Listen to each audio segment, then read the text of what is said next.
भाजपा के प्रदेश कार्यालय में भाजपा प्रदेश प्रभारी लक्ष्मीकांत वाजपेयी ने प्रेस को संबोधित किया। संबोधित करते हुए ये कहा कि पाकिस्तान के पहलगाम हमले पर यह भारत देश अवश्य जवाब देगा और सही समय आने पर उचित जवाब देगा, क्योंकि पहलगाम हमले पर जिस तरीके से नाम पूछ के धर्म पूछ के मारा गया है, यह हम कभी नहीं भूलेंगे।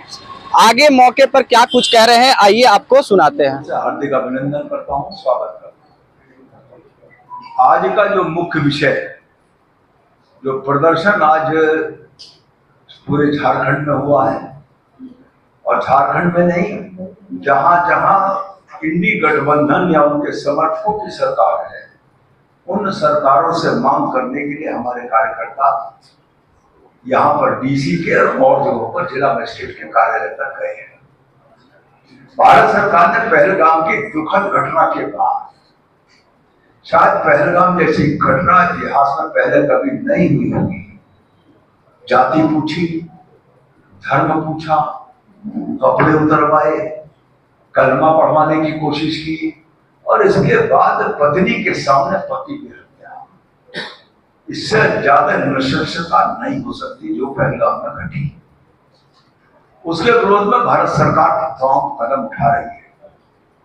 पहला कदम उठाया था 25 अप्रैल को, पाकिस्तानी वीजा पर हिंदुस्तान में रहने वाले 16 प्रकार का वीजा है, जिसमें से 14 वीजा को उन्होंने स्पष्ट कहा कि इन वीजा पर जो लोग भी हैं इनको पाकिस्तान जाना होगा।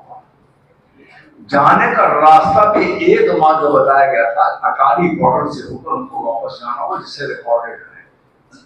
उस आदेश में यह था कि सभी जिला मजिस्ट्रेट, सभी राज्य सरकारें, राज्य सरकार के मुख्य सचिव और डीजीपी अपने अपने राज्यों में इन 14 वीजा के अंतर्गत आए हुए पाकिस्तानी नागरिकों को चिन्हित करें और चिन्हित करके उनको बॉर्डर पर पहुंचाकर पाकिस्तान जाने की व्यवस्था करें।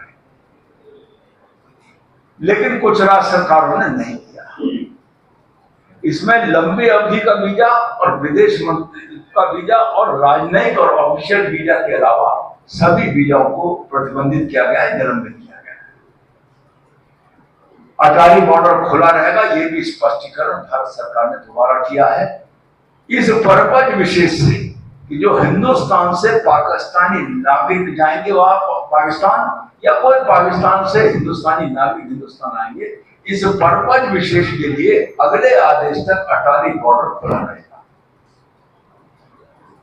आज उसी के संदर्भ में एक कार्यक्रम हुआ और झारखंड की सरकार ने मेरे ख्याल एक भी पाकिस्तानी व्यक्ति अभी तक चिन्हित नहीं किया। विभिन्न राज्य सरकारें अपने यहां से चिन्हित कर रही है और उनको भेजने की व्यवस्था कर रहे हैं। इस मांग को लेकर आज कार्यकर्ता गए थे और खेदजनक स्थिति है, पूर्व सूचित कार्यक्रम था, डीसी ने ज्ञापन लेने को नहीं थे, एसडीओ भी नहीं थे, एक मजिस्ट्रेट को उन्होंने ज्ञापन देने को कहा है। मैं समझता हूं कि ये लोकतांत्रिक प्रक्रिया है और उस पर डीसी का इतना सत्ता का भक्त होना, अंधभक्त होना, ये भी उचित नहीं है। और कम से कम मैं तो उसकी निंदा करता हूं। लोकतंत्र में उनको ज्ञापन लेना चाहिए, सामान्य प्रक्रिया उसका पालन होना चाहिए था, उन्होंने नहीं किया है। और फिर ऐसे लोग, अगर मैं कहूं तो क्षमा चाहते कहना चाहता हूं, सत्ता के साथ इनकी निष्ठा भी परिवर्तन होती है। आज नहीं तो कल ये कहीं और भी खड़े दिखेंगे, ऐसा मुझे विश्वास है। इसके साथ साथ मैं एक बात और कहना चाहता हूं। कल कांग्रेस के माननीय अध्यक्ष आ गए और उससे पहले साथ जोड़ते हुए कहूंगा कि आतंकवाद और पहलगाम की घटना पर कांग्रेस पार्टी का दोहरा चरित्र है। इसके पहले भी आतंकवाद पर कांग्रेस पार्टी कितना विनम्र रही है आतंकवादियों के खिलाफ, यह आप सबकी जानकारी में है। सर्वदलीय बैठक बुलाई भारत सरकार ने पहलगाम की घटना के बाद। वहां तो कांग्रेस ने कहा कि हम भारत सरकार के सभी कदमों का समर्थन करेंगे, लेकिन कुछ दिन नहीं बीते, कांग्रेस का असली चेहरा बेनकाब होकर सामने आने लगा है। अभी आप सिद्धरामैया जी का बयान देख लें, कर्नाटक के मुख्यमंत्री जी का, पंजाब के एक्स सीएम श्री चन्नी जी का बयान देख लें, और उनका तो आज जिसका कोई संदर्भ नहीं था, ये कहना कि सर्जिकल स्ट्राइक हुई नहीं, जबकि सर्जिकल स्ट्राइक पर पुलवामा के विरुद्ध मामले में पाकिस्तानी संसद ने सरकार के मंत्री ने फ्लोर पर खड़े होकर स्वीकार किया था कि घटना हुई है। यानी पाकिस्तान की सरकार का मंत्री संसद में स्वीकार कर रहा है और हिंदुस्तान में कांग्रेस पार्टी के लोग उसके बारे में भ्रम पैदा करने का पार्टी, चाहे पहलगाम में की घटना पर उन विधवाओं का जो दुर्भाग्यपूर्ण परिस्थिति में वैधव्य की तरफ गई, उनका और उनके परिवारों का, हिंदू समाज का अपमान करने का लगातार काम कर रही है।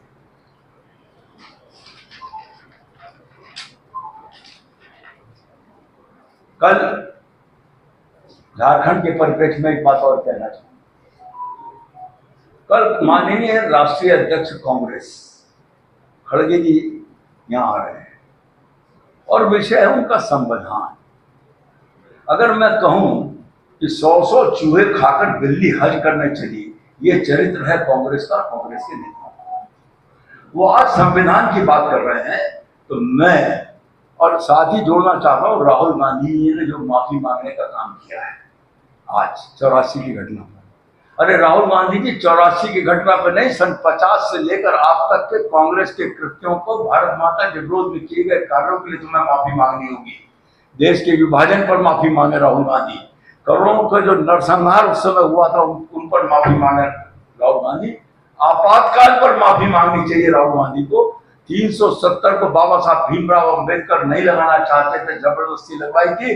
और आज अगर भाजपा की सरकार ने वापस लिया तो कांग्रेस ये संकल्प कर रही है कि हम सरकार में आएंगे तो 370 दोबारा लागू करेंगे।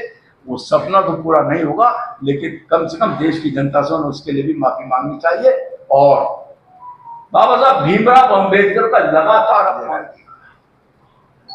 उन्होंने राफेल पर नींबू और मिर्च टांगकर उसको मजाक के रूप में दिखाया है।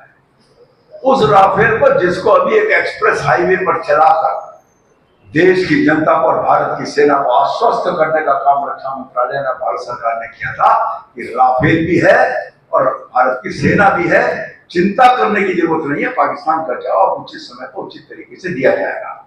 लेकिन अजय राय ने उसका भी मजाक उड़ाया और स्वस्तिक बनाकर जो पूजा की थी रक्षा मंत्री जी ने फ्रांस में, उसको भी उन्होंने कहा। एक आम व्यक्ति अगर गाड़ी खरीदता है तो गाड़ी के बोनट पर स्वस्तिक बनाकर, ओम बनाकर, उसमें फूल पत्र चढ़ाकर भगवान की पूजा करता है, तब वो गाड़ी को लेकर चलता है। और गाड़ी के पहिए के नीचे नींबू रखता है, जिससे कि नींबू फट जाए तो संभावना टल जाए। ये एक आस्था विश्वास की बात है।